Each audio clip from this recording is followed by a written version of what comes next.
हाँ तो नमस्कार साथियों, स्टडी विद सीट में आपका हार्दिक स्वागत है। आज का टॉपिक है संसाधन नियोजन। संसाधन नियोजन कौन से पार्ट का? पहले पार्ट का। पहले पार्ट का नाम है संसाधन एवं विकास, एनसीईआरटी के तहत है। तो संसाधन नियोजन क्या होता है? संसाधन नियोजन क्या होता है यानी संसाधनों का उपयोग अपन किस प्रकार कर रहे हैं, संसाधनों का उपयोग किस प्रकार कर रहे हैं और किस प्रकार करना चाहिए। यानी अब वर्तमान समय में कर रहे हैं ना, इससे कई गुना बेहतर अच्छा किया जाए तो इसके लिए संसाधन नियोजन अपनाना जरूरी है। यानी संसाधन संसाधन नियोजन के माध्यम से संसाधनों का विवेकपूर्ण उपयोग करेंगे, यानी अपने आवश्यकताओं की पूर्ति के हिसाब से प्रयोग करेंगे या उपयोग में लेंगे। तो इसके लिए संसाधन नियोजन एक सर्वमान्य नीति है। सर्वमान्य नीति है यानी एक अच्छी सी रणनीति है। इस रणनीति के तहत अपन संसाधनों का उपयोग करेंगे।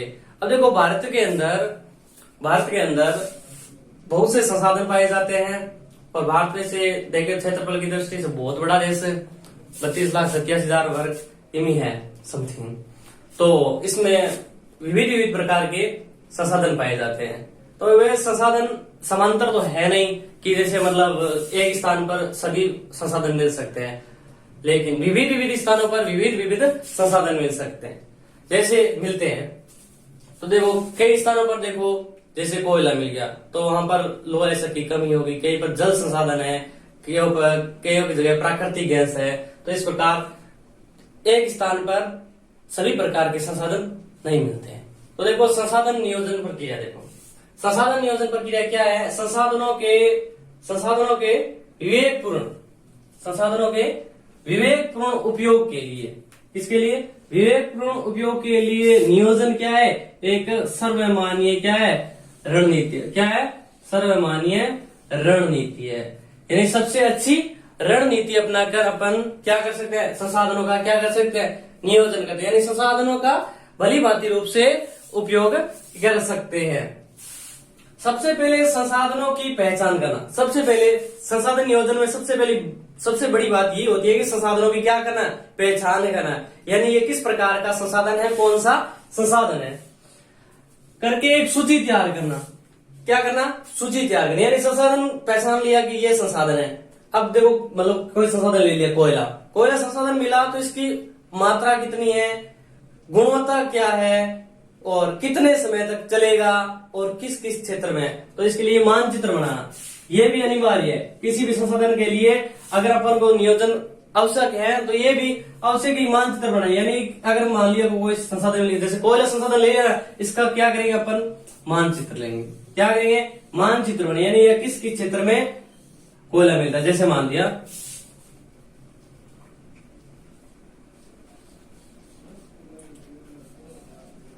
ये दो पास के क्षेत्र है, दो पास के क्षेत्र में है। तो यहां पर क्या मिलता है? यहां पर कोयला मिलता है। तो अब ये पहले इसका मानचित्र बनाएंगे। क्या बनाएंगे? यहाँ इस क्षेत्र में क्या मिलता है? कोयला। तो इसका मानचित्र तैयार कर लेंगे। क्या कर लेंगे? मानचित्र। यानी इस क्षेत्र में क्या मिल रहा है अपन को? कोयला मिल रहा है।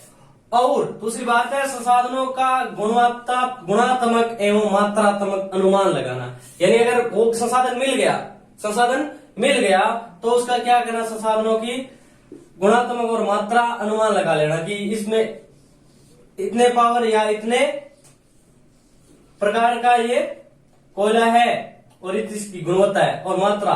यानी इस क्षेत्र में इस संसाधन की इतनी मात्रा है तथा वह इतने समय तक इसको उपयोग में ले सकते हैं। फिर उसका क्या करना?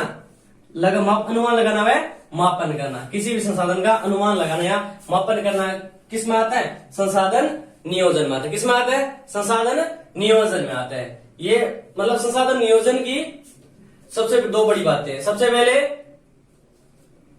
रणनीति अपनाना, दूसरी बात है और संसाधनों की पहचान करके, किसकी? संसाधनों की पहचान करके एक सूची तैयार करना। यानी किसी भी क्षेत्र के अंदर कौन कौन से संसाधन मिल रहे हैं।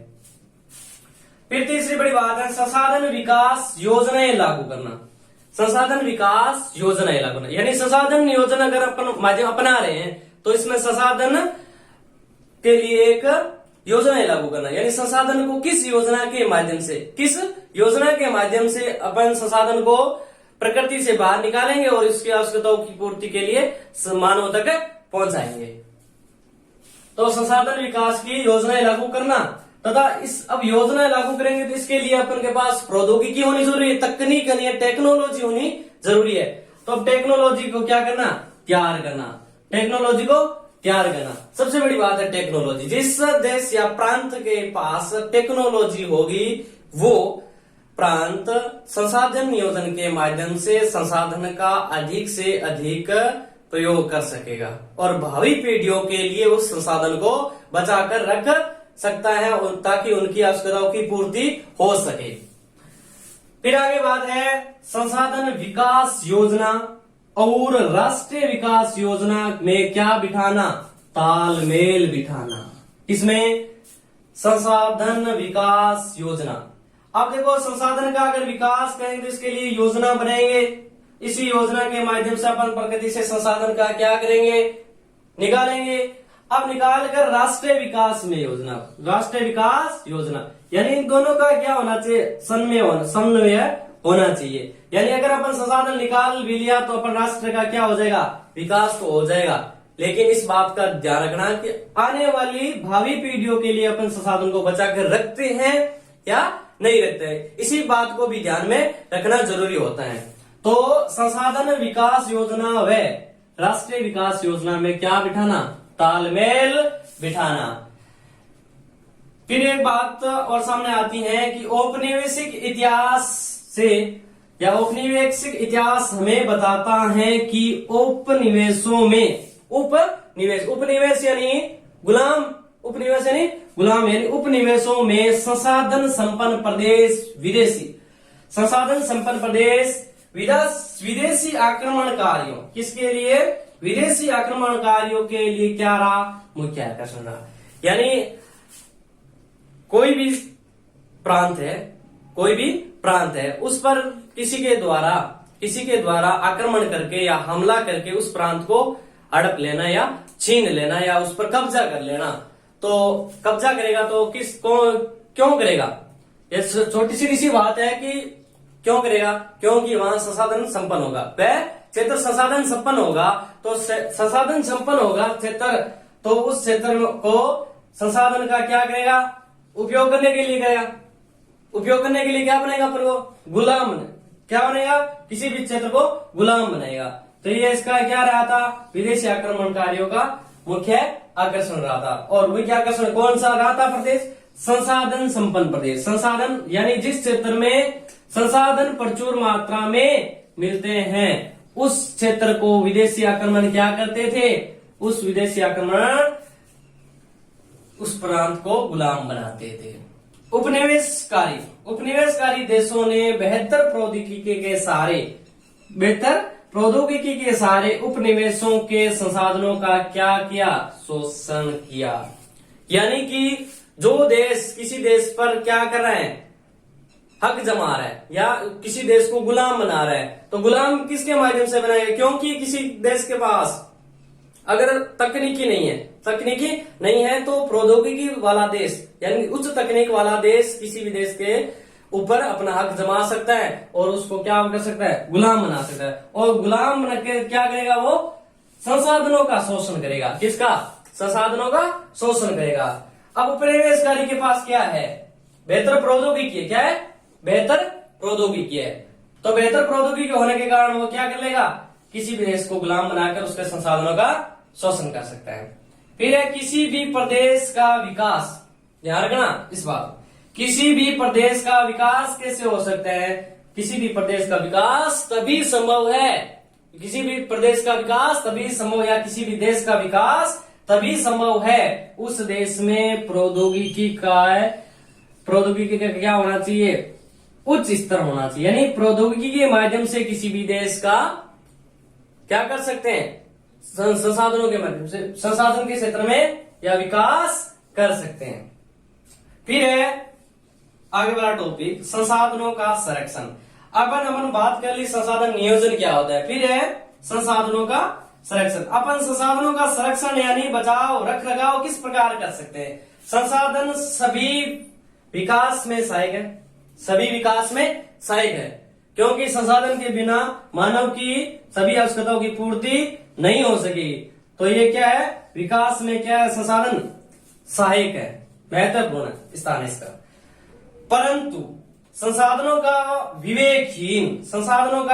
विवेकहीन उपयोग और अति उपयोग के कारण, यानी उपयोग से ज्यादा यूज में लेने के कारण कई सामाजिक, आर्थिक और पर्यावरणीय समस्याएं क्या हुई, पैदा हो गई। यानी अगर अपन संसाधनों का विवेकहीन उपयोग करेंगे तो हमारे सामने पर्यावरणीय समस्या आ जाएगी, सामाजिक समस्या आ जाएगी और आर्थिक समस्या आ जाएगी। फिर गांधी जी ने संसाधनों के संरक्षण के लिए क्या की, अपनी चिंता व्यक्त की।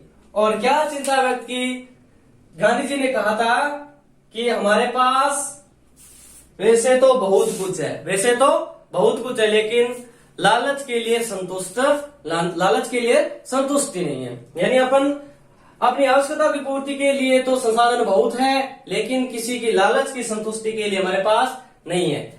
और साथ ही कहा था गांधी जी ने कि अपन किसी भी देश के संसाधनों से किसी भी देश का पेट भर सकते हैं, लेकिन पेटी नहीं भर सकते। पेट भर सकते हैं, पेटी नहीं भर सकते। ये किसने कहा, गांधी जी ने कहा। और फिर गांधी जी के इस पक्ष में या इस विचार से कई लोग भी इसके पक्ष में थे। तो ये अपना टॉपिक था संसाधन नियोजन। अपने पिछली कक्षा में बात की थी संसाधनों का वर्गीकरण, संसाधनों का नियोजन, संसाधनों के प्रकार, संसाधन नियोजन और संसाधनों के प्रकार। इन सभी टॉपिकों के बारे में बात कर ली है। फिर संसाधन नियोजन की टॉपिक में बात कर ली, तो इससे अगला टॉपिक होगा भू संसाधन और मृदा संसाधन। भू संसाधन और मृदा संसाधन, इन दोनों टॉपिकों के साथ अपन क्लास को पूर्ण कर लेंगे।